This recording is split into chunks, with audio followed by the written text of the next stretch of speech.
Believers who are saved by God's grace, Christians who follow Jesus Christ, must have the attitude of Jesus Christ. Jesus Christ is with the same nature of God, but did not consider to be equal with God, but made himself nothing, taking the very nature of a servant, being made in human likeness, and being found in appearance as a man. He humbled himself and became obedient to death, and died on the cross. The eternal and unchanging Word of God. One story. 88. Philippians, your attitude should be the same as that of Christ Jesus. Philippians chapter 1 to chapter 4. Paul's epistles, which begin with Romans, has a characteristic for each epistle, explaining belief and life of faith, focusing on Jesus Christ and about salvation and life after salvation from various perspectives. The book of Philippians, along with the books of Ephesians, Colossians, and Philemon, are the epistles of Paul, also called the prison epistles, and was written while Paul was in prison. All of you share in God's grace with me. The Philippian region was the first city of Macedonia, and a Roman colony where they arrived through Macedonian man's vision when the Spirit prevented Paul from preaching in Asia. Paul obeyed the Spirit and met Lydia, who served God as a dealer in purple cloth, and the Holy Spirit opened her heart, and the Philippian church began in her house. The relationship between Paul and the members of the Philippian church was like a family in faith. That is why Paul was saying, I thank my God every time I remember you. In all my prayers for all of you, I always pray with joy because of your partnership in the gospel from the first day until now, being confident of this, that he who began a good work in you will carry it to completion until the day of Christ Jesus. It is right for me to feel this way about all of you, since I have you in my heart, for whether I am in chains or defending and confirming the gospel, all of you share in God's grace with me. God can testify how I long for all of you with the affection of Christ Jesus. And this is my prayer, that your love may abound more and more in knowledge and depth of insight, so that you may be able to discern what is best and may be pure and blameless until the day of Christ, filled with the fruit of righteousness that comes through Jesus Christ to the glory and praise of God. Paul's love for the Philippians was because their partnership in the gospel, and because they share in God's grace with Paul. Because of the gospel, we become one in grace. Christ will be exalted in my body, whether by life or by death. Paul trusted God in all circumstances. For this reason, Paul said that his suffering served to advance preaching the gospel, and he was able to spread the word of God more boldly and fearlessly through faith in the Lord. And Paul said, if he preaches in any way, even if he preaches Jesus Christ through trouble, if it is Jesus Christ that is being preached, he will rejoice and continue to rejoice. This is because Paul's earnest expectations and hopes were not for Paul himself to be revealed, but for Jesus Christ to be preached. That is why it is beneficial to live and die if only Jesus Christ can be preached. Although Paul was still living in the body and was called with the mission as a preacher of the gospel on this earth, but his mind was no longer on this earth and with Christ. Nevertheless, Paul knew that remaining in the body was necessary for the progress of joy and faith of the Philippians until he is called to God's side. Those who are commissioned and called are not living by their own will, but by God's will. Conduct yourselves in a manner worthy of the gospel of Christ. Paul told the members of the Philippian church, whatever happens, conduct yourselves in a manner worthy of the gospel of Christ.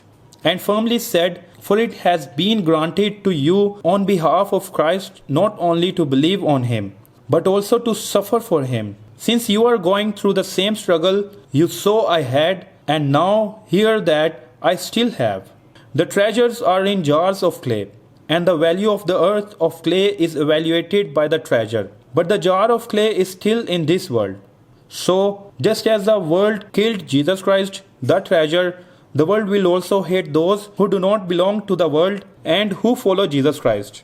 Therefore, Believers should take the suffering of righteousness for granted and not fear it. Your attitude should be the same as that of Christ Jesus. So, with the very attitude of Jesus Christ, Paul said, if you have any encouragement from being united with Christ, if any comfort from His love, if any fellowship with the Spirit, if any tenderness and compassion, then make my joy complete by being like-minded, having the same love, being one in spirit and purpose. Do nothing out of selfish ambition or vain conceit, but in humility consider others better than yourselves. Each of you should look not only to your own interests, but also to the interests of others. Therefore God exalted him to the highest place and gave him the name that is above every name, that at the name of Jesus every knee should bow, in heaven and on earth and under the earth, and every tongue confess that Jesus Christ is Lord, to the glory of God the Father. This is the cross and glory of Jesus Christ. We too can live the life of the cross on this earth and will surely participate in that place of glory. For it is God who works in you. Paul told the members of the Philippian church, continue to work out your salvation with fear and trembling. The salvation of the believers have already been completely received, but the work of salvation continues even now, and when we finally go to the kingdom of God, eternal heaven, through death of the body, the salvation we have already received will be completed. Therefore, we must keep the perfect salvation received by grace with a fearful heart with sincere faith. We cannot say that we do not need to repent even if we commit a sin because we have already been saved. It is God who works in the saved children of God. And for that God's pleasing will, He made God's children set a wish and act. God works in us to will and to act according to His good purpose. Therefore, God's people must live under the guidance of God. So Paul said, do everything without complaining or arguing, so that you may become blameless and pure, children of God without fault in a crooked and depraved generation, in which you shine like stars in the universe as you hold out the word of life, in order that I may boast on the day of Christ that I did not run or labor for nothing. You too should be glad and rejoice with me. Paul wanted to share with the members of the Philippian church as a family in Jesus Christ. Paul wanted to be cheered by receiving news about them and wants to send Epaphroditus, who desperately loved the members of the Philippian church. Epaphroditus was Paul's brother, who was sent from the Philippian church, a person who worked hard together and was a fellow soldier with him, taking care of Paul's needs. He longed for all of them and was distressed because he found it out that they heard he was ill and almost died. But he was healed because God had mercy on him. So Paul quickly sent Epaphroditus to the Philippian church to relieve the joy of the members of the Philippian church and to relieve Paul's anxiety. It is said that Epaphroditus did not take care of his life even when he almost died for the work of Christ. Like this, the relationship between Paul and the Philippian church overflowed with love and joy, surpassing greatness of knowing Christ. In the past, Paul lived by putting confidence in the flesh. He said that he was circumcised on the 8th day, of the people of Israel, of the tribe of Benjamin, a Hebrew of Hebrews, in regard to the law, a Pharisee, as for zeal, persecuting the church, as for legalistic righteousness, faultless. However, Paul said, but whatever was to my profit, I now consider loss for the sake of Christ. What is more, I consider everything a loss, compared to the surpassing greatness of knowing Christ Jesus, my Lord, for whose sake I have lost all things. I consider them rubbish, that I may gain Christ and be found in Him. Because Paul's righteousness was not from the law, but only from the faith in Christ. That is, from the righteousness of God. Although Paul lived in this world, he clearly knew what was most valuable. I press on toward the goal to win the prize for which God has called me heavenward in Christ Jesus. Paul said, so somehow to attain to the resurrection from the dead. Note that I have already obtained all this, or have already been made perfect. But I myself want to take hold of that for which Christ Jesus took hold of me. Brothers, I do not consider myself yet to have taken hold of it.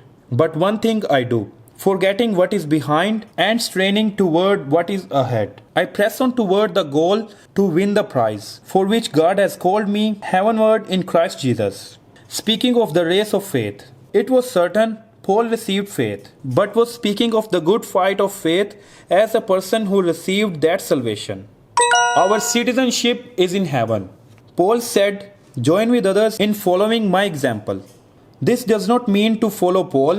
Paul said, "Many live as enemies of the cross of Christ. Their destiny is destruction. Their God is their stomach, and their glory is in their shame. Their mind is on earthly things, telling them not to go on the same path as these people but follow Jesus Christ with Paul." So Paul said, "But our citizenship is in heaven, and we eagerly await a Savior from there, the Lord Jesus Christ, who, by the power that enables him to bring everything under his control, will transform our lowly bodies so that they will be like glorious body. Our citizenship is in the kingdom of God. In other words, we are from there and we will go back there." Therefore, Paul was able to say, "Do not be anxious about anything, but in everything, by prayer and petition, with thanksgiving, present your requests to God. And the peace of God, which transcends all understanding, will guard your heart and your minds in Christ Jesus." This is the identity of the people of faith, the people called by God. I can do everything through Him who gives me strength. We must understand this verse well. Paul's words, "I can do everything through Him who gives me strength," does not mean that Paul can do whatever he wants by the power of Almighty God. That is why we have to look at the Bible from Genesis to Revelation. We must not separate one verse, one chapter, one book, nor the Old Testament and New Testament. The Bible is one book, from Genesis to Revelation. It is one story, therefore, this verse must be understood in the context of the entire Bible. After Paul said, "The God of peace will be with you," and after he said, "I am not saying this because I am in need, for I have learned to be content whatever the circumstances. I know what it is to be in need, and I know what it is to have plenty. I have learned the secret of being content in any and every situation, whether well-fed or hungry, whether living in plenty or in want." He said, "I can do everything through Him who gives me strength." Therefore, Paul said, "I can do everything" meant I became able self-sufficient in any circumstances. That is why Paul was able to say, "I have received full payment and even more," and then said, "And my God will meet all your needs according to His glorious riches in Christ Jesus." It was not the abundance of having everything in the world, but the self-sufficiency that was enjoyed only through Jesus Christ, even without the worldly things. That is grace and capability. The story of the journey of faith by losing everything and treating it as excrement to receive Jesus Christ and be found in Jesus Christ by regarding everything that is beneficial in the world as harm for Jesus Christ and believing that the knowledge of knowing Jesus Christ is the most precious. The story of the journey of the saved believer's life as a foreigner in this world continues.